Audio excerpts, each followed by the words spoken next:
주가 상승의 차익도 누릴 수 있으면서 이자보다 더 높은 배당금도 주니까 꽁도 먹고 알도 먹고 투자라고 볼 수 있습니다.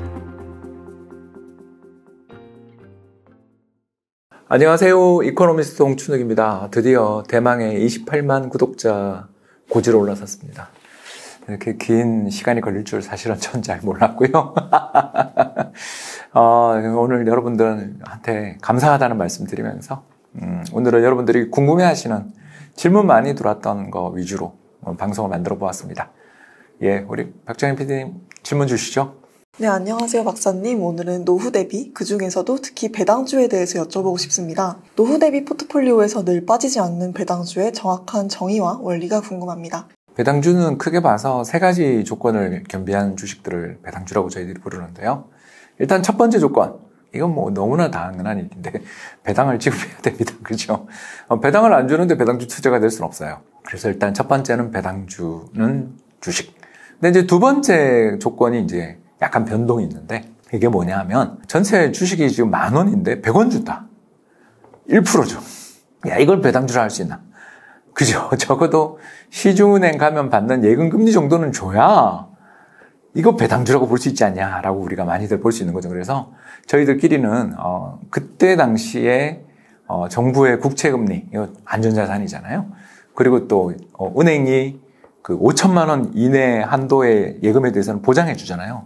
그래서 은행의 예금보험 한도 내에 있는 한 5천만 원 정도의 예금을 넣을 때 받는 금리, 이 정도가 우리가 생각하는 일반적인 시장금리예요. 시장금리 수준은 돼야, 이게 배당 수익률이 그 정도는 되어야 배당주라고 그럴 수 있지 않겠어요? 그러니까 지금으로 보면 3%대는 나와야 된다. 이렇게 볼 수 있겠죠. 이제 세 번째가 진짜 중요한데, 지속성. 이게 뭐냐 하면, 이제 제가 이런 일을 한번 당해봤는데요. 여러분, 저처럼 되지 마세요. 그러니까 어느 날 이제 작년 배당금이 300원인 주식이 있었어요. 이해되시죠? 주당 300원을 줬는데, 이 회사 주가가 10,000원이다가 5,000원이 됐네요. 그런 경우가 종종 있어요. 주식은요, 경기 나쁘면 반토막이 쉽게 나는 곳이에요. 자, 그 주식을 제가 꾸준히 쳐다보고 있었기 때문에 5,000원 되는 걸 보고, 이야, 이거 찬스다. 그쵸? 5,000원에 300원 배당을 주면 6%잖아요. 야, 이거 짭짤하지 않습니까? 거기다가 이 회사 좋은 회사란 걸 알고 있으니까 샀어요. 그리고 이제 한참 지나서 배당 공시일이 다가오는데, 이제 뭐냐면 배당을 주기 전에 저희들 배당 얼마 줍니다 라면서 이제 결의를 하잖아요. 이사회 결의를 해서 주주총회에서 통과시켜요. 그래서 이사회 결의가 되게 중요한데, 예, 이번에 배당 안 줍니다, 이런 거예요. 와, 거기서 또 폭락하는데 살벌하게 빠지더군요. 진짜 제가 겪어본 주식 투자의 실패 사례 중에서도 몇 손가락 안에 드는 실패 사례였어요. 이걸 겪은 다음에 세 번째 조건을 추가하게 됐죠. 그러니까 그 과거에 적어도 1, 2년 이런 배당이 아니고요, 꾸준히 지급해왔는가. 이 회사가 배당을 안정적으로 꾸준히 지급해왔고 삭감 잘 안 하고 불황에도 그래도 어떻게든 주려고 노력했던 그런 회사인가 아닌가. 경영진에 대한 신뢰도, 회사에 대한 신뢰도 오죠. 그래서 이 세 가지를 만족시키는 기업들을 우리는 배당주라고 하고, 이런 배당주는 사실 주가 상승의 차익도 누릴 수 있으면서 이자보다 더 높은 배당금도 주니까 꽁도 먹고 알도 먹고 투자라고 볼 수 있습니다. 네, 그렇다면 10억을 기준으로 노후 대비 포트폴리오를 구성한다고 가정했을 때 배당주는 몇 프로 정도로 구성하는 게 좋을까요? 당연히 사람의 리스크 애퍼타이트, 그러니까 뭐냐면 위험에 대한 태도, 뭐 이런 게 되게 중요한 것 같아요. 그러니까 저는 위험에 대한 태도가 되게 낮은 사람이거든요.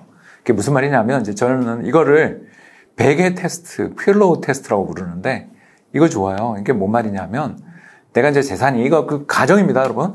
재산이 한 5억이 있는데 1억을 배당주 투자를 해놨는데 배당주도 오르고 내리잖아요. 근데 자산의 나머지 4억은 잘 올라가고 있는데도 불구하고 1억 투자해놨던 배당금을 받기 위해 투자했던 배당주가 주가가 막 움직이는 것 때문에 밤에 잠을 못 자고 계속 수시로, 특히 해외 배당주 투자해놨는데 수시로 그걸 체크하고 있다. 이건 이 사람한테 일단 안 맞는 거죠. 아니, 스트레스 안 받는 게 장수에 도움이 되고 건강한 노후를 위해 지금 우리가 배당주 투자하고 있는데, 배당주 주가가 움직인다고 해서 그거에 스트레스 받아서 잠을 못 잔다 그러면 그건 백날 아무 소용 없는 거죠. 그렇기 때문에 배당주에 대한 리스크 애퍼타이트를 여러분들이 생각하실 필요가 있어요. 이 해외 배당주 좋다, 우리나라 국내 배당주 좋다 그러는데 이 주식이 배당금 받겠다고 투자했는데 내가 이게 5% 깨먹었다. 야, 나 이거 완전 바보 됐다. 이렇게 생각하시면 이거 되게 힘들어요. 그렇죠. 그렇기 때문에 저는 사람마다 다른데 저는 약간 보수적인 스타일이잖아요. 자산 배분 되게 강조하고요. 그리고 경제에 대한 분석을 통해서 달러 스위칭 하는 사람이잖아요. 그렇기 때문에 저 같은 경우라면 전체 자산에서 차지하는 비중이 20%는 안 넘을 것 같다. 그죠? 아까 이야기했던 사례에서 5억에서 보면 1억 정도 아니겠냐.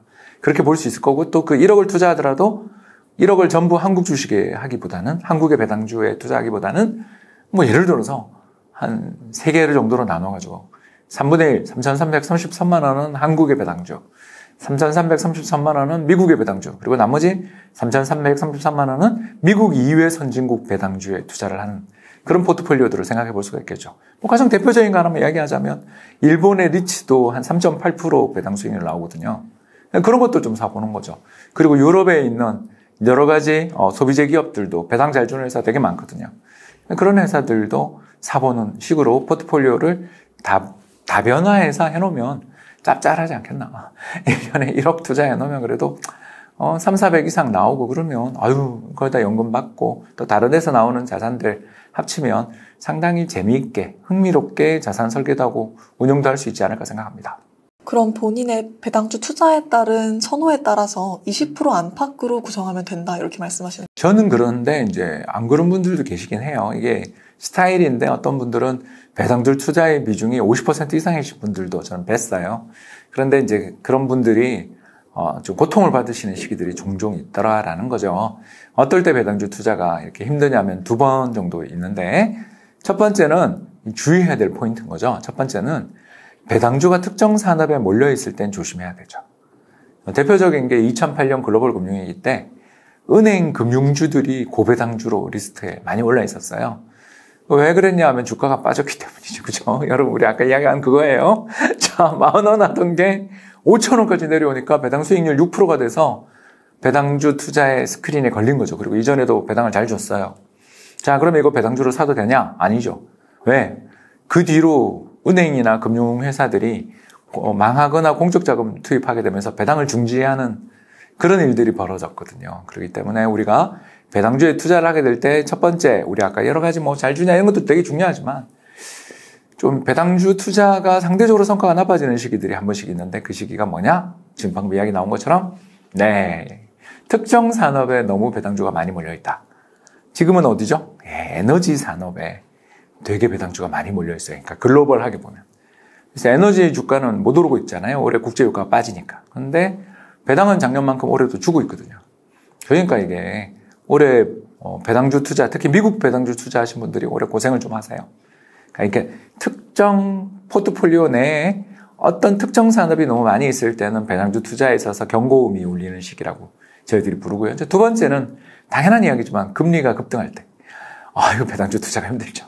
여러분 생각해 보세요. 은행에서 예금금리 5%, 6% 주는데 3%짜리 배당주 투자하겠어요? 여러분 같으면? 쉽지 않죠. 그죠? 네, 그런 거죠. 그래서 이 두 가지의 추가적인 체크 포인트 정도는 있기 때문에 저는 이걸 근데 예측할 수가 없어요. 사실은. 그냥 금리가 얼마 오를지 누가 알고 더 나가서 배당주 한 10개 골라봐 했더니 그중에 6개가 은행주다. 조심해야 되는데 그게 그렇게 쉽지 않잖아요. 이런 것들이 있기 때문에 저는 배당에 투자를 하되 그 비중이 그렇게 아주 높게는 안 가져간다. 그러니까 우리 전체 포트폴리오에서 주식 내에서도 인덱스를 많이 하지 이거의 비중을 아주 높게 가져갈 생각은 잘 없다. 이렇게 말씀을 드릴 수가 있겠습니다. 그렇다면 말씀해주신 두 가지 포인트를 고려를 했을 때 현재는 배당주 투자를 하기에 알맞은 시기일까요? 나쁘진 않다. 왜냐하면 금리 떨어지고 있으니까. 그리고 이제 두 번째는 최근에 되게 불황이었어요. 그래서 작년 실적들이 발표되고 올해 상반기 실적이 이제 곧 7월에 나올 텐데 삼성전자 실적 나오는 거 보면 알듯이 엉망이거든요. 이럴 때도 배당을 잘 지급하거나 배당에 대한 어떤 약속을 강하게 하는 IR을 한다. 그런 회사는 상당히 매력있죠. 그렇지 않습니까? 이제 무슨 말인지 아시겠죠? 주주총회라든가 아니면 IR 발표 자료에서 이렇게 힘든데도 작년과 같은 수준의 주주 보상을 할 계획이 있습니까? 이렇게 물을 때 저희들은 이거 장기 계획입니다. 그리고 지키겠습니다. 라고 이야기할 수 있는 기업들이 종종 있거든요. 그래서 저는 삼성전자라고 보고 지금 사례를 든 거죠.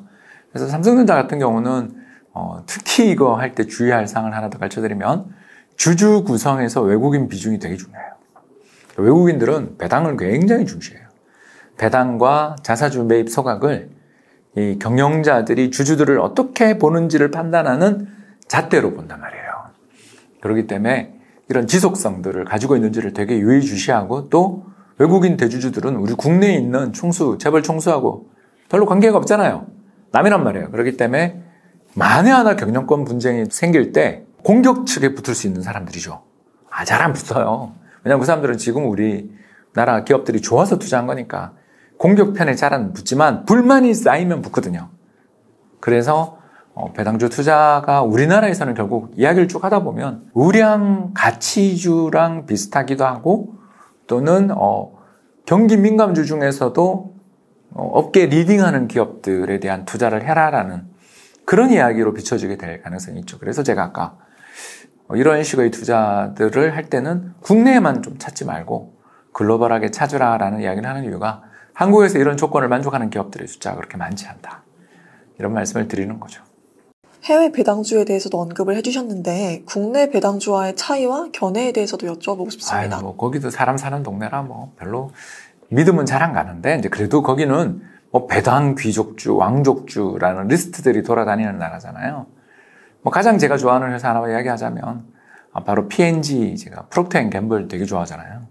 이 P&G 같은 경우는 40년인가 35년 연속 배당금을 인상했어요. 이 정도 되는 회사들은 주가 빠질 때 좀 사고 싶죠. 근데 이제 예외도 있죠. 어떤 회사가 예외냐면 3M. 3M 배당 수익률 되게 높거든요. 근데 왜 3M 주가는 못 오를까? 그렇게 높은 배당 수익률에도 불구하고 사람들은 왜 3M을 좋아하지 않을까? 하면 조사 한번 해보시면 나오지만 아주 심각한 소송에 시달렸어요. 그 소비재 기업이 소송에 시달리는 게 얼마나 큰 리스크인지 우리는 다 알고 있잖아요. 우리나라도 몇몇 그 사건들이 떠오르지 않습니까? 이런 종류의 산업들이 리스크들이 있기 때문에 배당주라고 해서 무조건 안전하다라는 생각은 좀 버렸으면 좋겠고 어떻게 투자해라? 골고루. 한두 배당주를 사고서 난 배당주 투자다 이렇게 하기보다는 좀 그래도 글로벌하게 한 10개 정도는 섞었으면 좋겠다. 그런 생각을 하고 특히 저는 거기 꼭 리츠를 넣어라. 이렇게 이야기를 하는 거죠. 그래서 좀 산업의 다각화도 만들면 배당주 투자 참 좋지 않을까 생각합니다. 지난 배당주 관련 영상에서 미국 월배당 ETF에 관련된 댓글이 있었는데요. 이것에 관해서는 매력적인 투자 상품이라고 생각하시나요? 이게 나쁘지 않은데 이제 누차 이야기하지만 이런 식으로 우리한테 월간으로 돈을 딱딱 주는 배당 포트폴리오를 짜줄게요라고 할 때는 대부분 거기에 뭐가 개입되냐면요. 수수료가 들어가요. 얼마든지 우리가 아까 이야기했던 것처럼 배당주 투자를 한 10개 정도 다분화하고 다변화시켜 놓으면 나라들마다 결산기가 다 다르기 때문에 얼마든지 분기 정도로 돈이 안정적으로 들어오게 얼마든지 짤 수 있는데 그걸 굳이 그렇게 남한테 의지해서 또 어떤 기업이 들어가 있는지에 대해서 우리도 잘 공부도 안 하는 상태로 월배당 ETF 이렇게 이야기해버리면 귀에는 솔깃한데 제 입장에서는 꼭 그렇게 귀찮음을 그죠? 꼭 그렇게 귀찮은 걸 핑계로 남한테 모든 걸 맡겨야 되는가 좀 알아보자 정도 생각이죠. 그래서 나쁘다라기보다는 나는 그렇게는 안 할 것 같다. 이 정도죠. 네, 오늘 질문이 예리한 질문이 많아가지고 땀을 좀 뻘뻘 흘렸는데요. 여러분들 이렇게 계속 댓글로 좋은 질문들 많이 주시고 그러면 열심히 노력해서 답을 해보도록 하겠습니다. 귀한 말씀 감사드리고 저는 오늘 여기까지 하겠습니다. 다시 한번 28만 명 구독자 돌파에 대해서 감사드립니다.